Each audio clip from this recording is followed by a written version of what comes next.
I'm curious. So you just kind of highlighted it there. Nowadays, all we know is YouTube. So when I can't figure something out, like I said, like when I stayed in that house and I went to your video, obviously you had the guy in the paint shop that was not reluctant, but he was one of the few that gave you, some insight. What was your process like before YouTube so that you could create the videos? You said this 5-year. So when you screw up a wall, what do you do?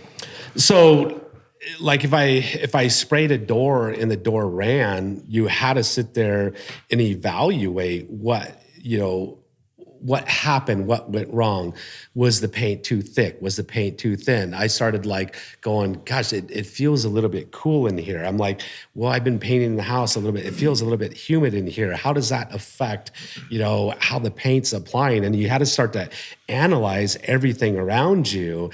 And then when you're actually spraying the paint on the door, you're listening to the sound of the paint coming out of the tip. And it doesn't sound right this time because the tip is getting blown out, I learned. And you're just going, you're so in tune with it. And when you're wearing a set of headphones, you can't see that. You can't feel that. You can't hear that. And so you're so in tune with your environment to learn. And I think like sports, like every sport I've ever jumped into, I'm excessive compulsive. And so do you think that's just a characteristic of you, your ability to pick up on nuances and subtleties and like perfect them?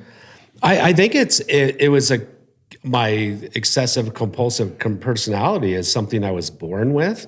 And I think the nuances and stuff like that, like in the trades and stuff, you can be taught to pick that stuff up if you're willing to learn, But not everybody's able to apply it effectively. Mm-hmm. They're not. Yeah. And I mean, not everybody's going to walk in into the painting trades and become what I would say a really good painter. Right. And just like not everybody that jumps in a swimming pool is going to be Michael Phelps. But from my perspective, it sounds like anything that you would have pursued would have been successful. So I don't know if it's necessarily that you're obviously an amazing painter and you're amazing at YouTube and have great social media following. But I think any avenue that you would have pursued would have gone the same way. Because I think you're so attentive to detail.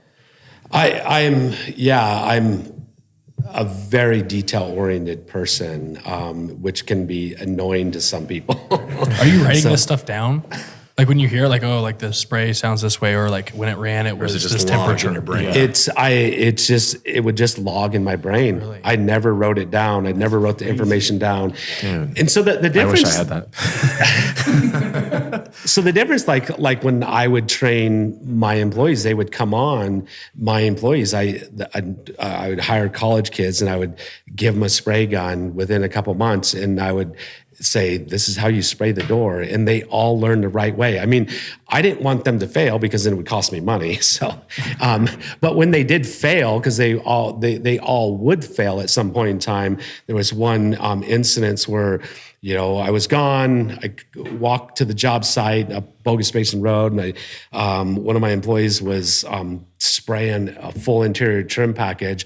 As soon as I opened the door, I was like, whoa, it's a little bit cold in here. And I was like, whoa, it's a little bit humid in here. And I knew instantly there was going to be problems. And we walked around this house, and I mean, it was a disaster. There was runs everywhere. And I was like, inside me, I start to panic and stuff. And I was like, and I know my employee was fully panicked and wanted to cry. And I was like, calm down, this is all fixable. And one thing I learned in life from Darren, my partner, and this is something I learned, and it was an extremely valuable lesson that I use to this day, and I've taught my kids, is there was one time we were painting a door, and we were brand new painters. I got a family. I've got 3 kids at the time. I mean, we're broke. I need money. We're painting this customer's front door, and we're pickle staining her front door. And all of a sudden, it just goes bad. And this looks like really bad. And I'm looking at this door, and I'm literally like a grown adult looking at this door, and I'm almost ready to cry because I can just see, we're not going to make money. Right. I'm not going to be able to pay my bills. The customer's going to be upset. And Darren looked at me, and he started laughing at me. And he's just like, what are you doing? And he's just like laughing hysterically. And I'm just like, I want to like strangle him, beat the crap out of him, but he's twice my size. He's a bodybuilder and he's like a badass dude and he would really kill me. But he was like, look, Chris, he's like, it's just money. It's like, it's just a door. It's like, it's fixable. If it's not fixable, we'll buy her a new one. Who cares? It's $600. And back then it's $600. It'd be like $1,200. It's like, we'll buy her a new one and we'll go make the money on another house. And I was like, amazed that he didn't allow it to affect him in any negative way. And I'm like, why am I almost ready to cry? He's laughing, looking at it with a completely different perspective. And I was like, you know what, Darren, you're right. It is, I mean, we'll make it up. We'll fix it. And if we can't fix it, we'll buy her a new one. And then she'll be happy with a brand new door. Are you able to not put so much pressure on yourself nowadays with that thought process? That whole lesson I learned like instantly. Like if one of my employees breaks something, it's fixable. It is what it is. I learned as a painter, everything is fixable. And I've taught my kids that at a very young age. If something happens bad, it's like, look, McKenna, it's totally fixable. We can, if it's not fixable, we'll buy a new one. It's like, and so just calm down, relax. And that was a very valuable lesson. And it was like life-changing in my career. And we're going to talk about your family's involvement too in the business.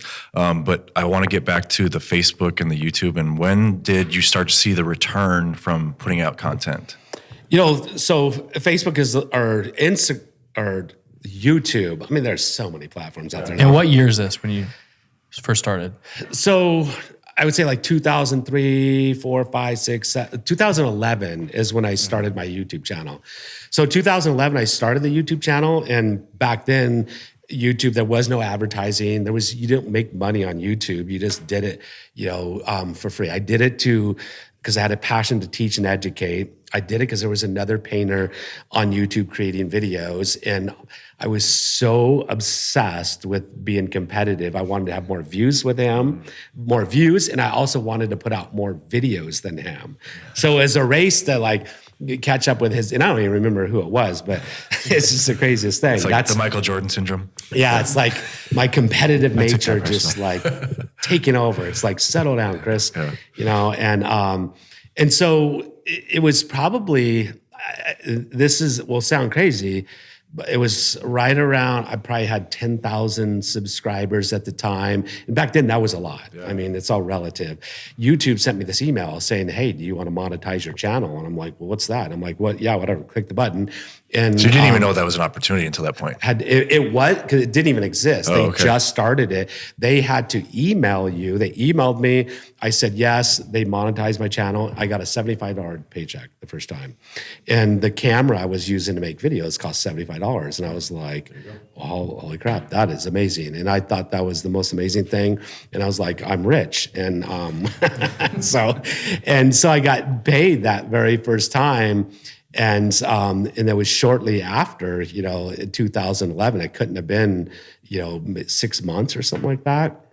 And I remember I had 22,000 subscribers, and YouTube invited me to their headquarters in San Bruno.